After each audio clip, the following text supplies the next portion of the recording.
Hello class, how are you today? I'm fine. Okay, so did you have dinner yet? Yes, I I did. did. ចឹងបើសំដួលគេសួរ did គឺយើងឆ្លើយ did. Okay? Yes. Good. So today you study unit 5 vowel sounds. OW sounds ow. Ow. OU sounds ow. Ow. Ow. Okay. Ow. ចឹងលោកមុនយើងរៀន OW sound O. Oh. ថ្ងៃនេះ OW គឺ sound ow ចឹងពេលណាវា sound O ពេលណាវា sound ow គឺយើងត្រូវចំណាំអូខេយើងចំណាំថាពាក្យណាខ្លះដែល OW នឹង sound O ហើយពាក្យណាខ្លះ OW sound ow ហើយ OU នេះដូចគ្នាពេលខ្លះគឺវា sound U ពេលខ្លះគឺវា sound ow អញ្ចឹងដោយសារមេរៀននេះវាសំឡេង ow ដូចគ្នាគេយកពាក្យណាដែលមានសំឡេង ow មកដាក់ចូលគ្នាអូខេ Can you say again OW sounds ow You sound ow. and OU sounds ow Oh. Ow. Ow. Okay very good so ជំរាបសួរពុកម៉ែបងប្អូនទាំងអស់គ្នានាងខ្ញុំឈ្មោះខឹមណាត់ធីមុនជាស្ថាបនិកសេវាបង្រៀនគួរតាមផ្ទះនិងតាមប្រព័ន្ធអនឡាញ Wisdom Tutoring Service បើសិនជាលោកអ្នកចង់ចុះឈ្មោះឲ្យកូនៗចូលរៀនភាសាអង់គ្លេសតាមផ្ទះនិងតាមប្រព័ន្ធអនឡាញសូមឆាតចូលទៅក្នុង page ក្រុមការងារនិងឆ្លើយតបនៅព័ត៌មានលម្អិតជូនចាអញ្ចឹងថ្ងៃនេះយើងតមេរៀនរបស់យើងគឺយើងរៀនអំពី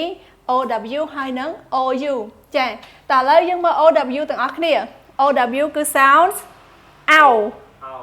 No not O ow Ow. យ៉ាច្រឡំណាអញ្ចឹង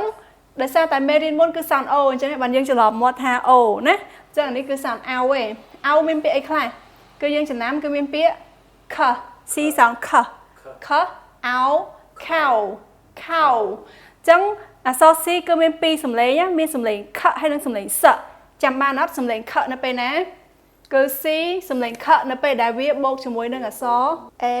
អក្សរ O ហើយនិងអក្សរ U ហើយអក្សរ C នឹងសំឡេង S នៅពេលដែលវាបូកជាមួយនឹងអក្សរ E I ហើយនិងអក្សរ Y S S អូខេអញ្ចឹងពាក្យនេះគឺ C សំឡេង k បូកជាមួយ O អញ្ចឹង k ow cow is a noun It's a noun. សត្វគោ Go. Yes OW sounds ow Ow. អញ្ចឹងអក្សរ L គឺសំឡេង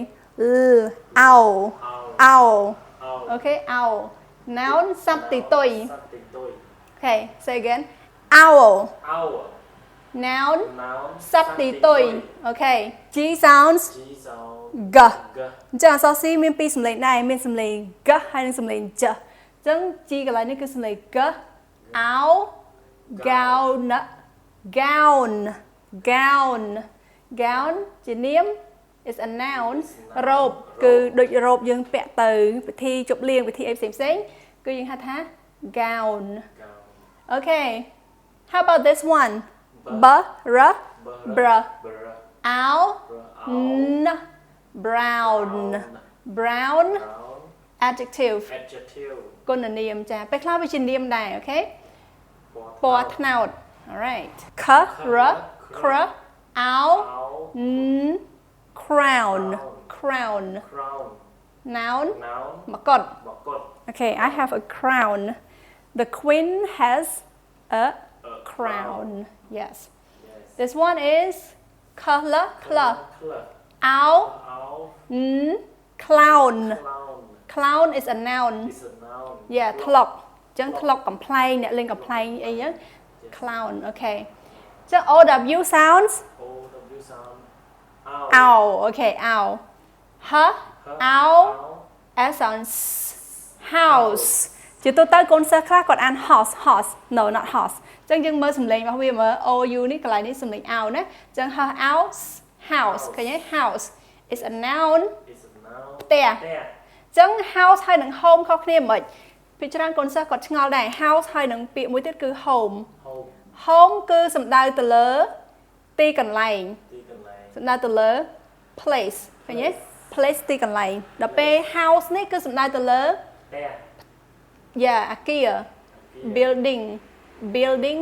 សំដៅទៅលើអគារផ្ទះហ្នឹង I have a big house okay ខ្ញុំមានផ្ទះគឺសំដៅទៅលើអគារផ្ទះយើងធំណា okay my home is safe ចឹងមានថាផ្ទះ yeah ទីកន្លែងផ្ទះខ្ញុំហ្នឹងគឺមានសុវត្ថិភាព okay yeah អញ្ចឹងយើងអាចបែងចែក house ហើយនឹង home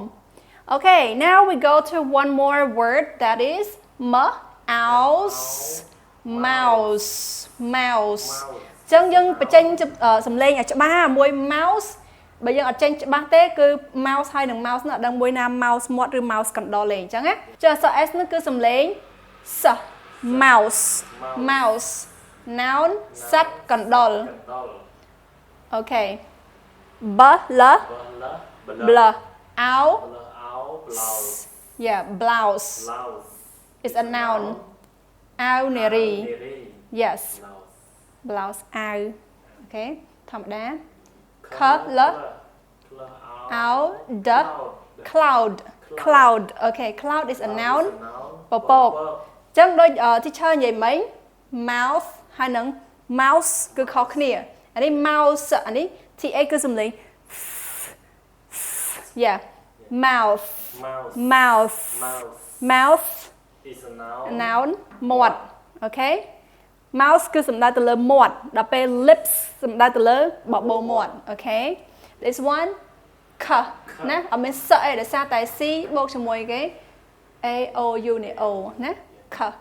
ow count ចឹងយើងមើលអត់មានអាន count ទៅទេមានសំឡេងអីនៅក្រៅគេទៀត th អូខេ k ow th count count is a verb ជាកិរិយាសព្ទមានន័យថារាប់យើងធ្វើសកម្មភាពរាប់ number I count okay I count the laptop I count the mangoes okay now let's go to read along can you say read along okay read along the clown has a crown the clown has a crown okay ចឹង the clown មានន័យថាគេថ្លុកណានេះថ្លុកមួយហ្នឹង the សំដៅទៅលើមួយហ្នឹង has មានមកុដមួយ okay you look at the picture yes he sits on the brown house he sits on the brown house okay គាត់អង្គុយនៅលើចឹងយើងបកពីនាមមកមុនផ្ទះពណ៌ត្នោត okay he counts the clouds he counts the clouds okay គាត់រាប់ពពក អូខេតនេខ្លាំងអង្គុយរាប់ពពកតនេមករៀនអង់គ្លេសមួយ teacher មកអូខេតោះអញ្ចឹងយើងអានទាំងអស់គ្នាម្ដងទៀត read along the clown has a crown he sits on the brown house he counts the clouds okay very good yes so I hope you like the lesson today ចាអរគុណច្រើនពុកម៉ែបងប្អូនសម្រាប់ការតាមដានទស្សនាវីដេអូមួយនេះតាំងពីដើមរហូតដល់ចប់បើសិនជាលោកអ្នកចូលចិត្តវីដេអូមួយនេះសូមជួយ like និង share ដើម្បីទទួលបានវីដេអូថ្មីៗជាបន្តទៀតហើយសូមបងប្អូនជួយ like page របស់នាងខ្ញុំម្នាក់មួយអរគុណច្រើនជួបគ្នាក្នុងវីដេអូក្រោយៗទៀត